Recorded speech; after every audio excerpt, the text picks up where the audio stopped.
মুক্তি পেয়েছি আমার ছবি, যেটা এই রিসেন্টলি ভ্যালেন্টাইন্স ডেতে রিলিজ পেয়েছিল, জলে জলে তারা, অরুণ চৌধুরী পরিচালিত। খুব ভালো লাগছে কারণ ছবিটা ভালো ছিল এবং আমরা খুব কষ্ট করে কাজটা করেছি। আমাকে অনেক কষ্ট করতে হয়েছে। একটা সার্কাসে কাজ করি, এরকম একটা মেয়ের চরিত্রে, তো ভালো লাগছে। কষ্টের স্বীকৃতি পেলে তো ভালোই লাগে।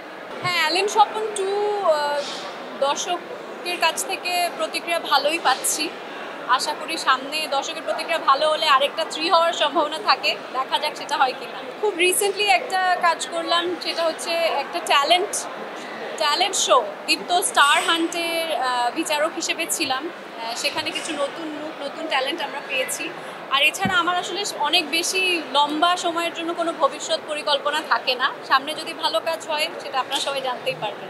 হ্যাঁ, আমি আসলে খুব বেশি লং টার্মে ভেবে বেশি স্ট্রেস নিতে চাই না, কারণ এমনিতেই আমার কাজের অনেক প্রেশার থাকে। সবাই জানে আমি একজন উন্নয়ন কর্মী, আমার একটা ফুল টাইম জব আছে, তার পাশাপাশি অভিনয় করি। তো অভিনয় নিয়ে অনেক লম্বা কোনো পরিকল্পনা তাই করতে পারি না।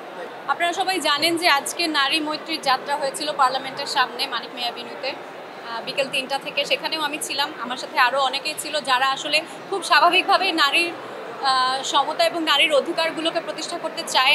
আমি শিওর আপনারাও সবাই একই জিনিস চান, কারণ আমার দেশে, শুধু আমার দেশে না, এই পৃথিবীতে অর্ধেক নারী আর অর্ধেক পুরুষ। নারীরা যদি পিছিয়ে থাকে, নারীরা যদি নিজেদের অধিকারগুলো না পায়, তাহলে পৃথিবীটা তো সামনে এগিয়ে যেতে পারবে না। তো খুব স্বাভাবিকভাবে, এটা খুব স্বাভাবিক, এটা কমন সেন্স যে নারী অধিকার নিয়ে এবং নারীর প্রতি যেন বৈষম্য না হয়, সেটা নিয়ে যেন আমরা সবাই কথা বলি।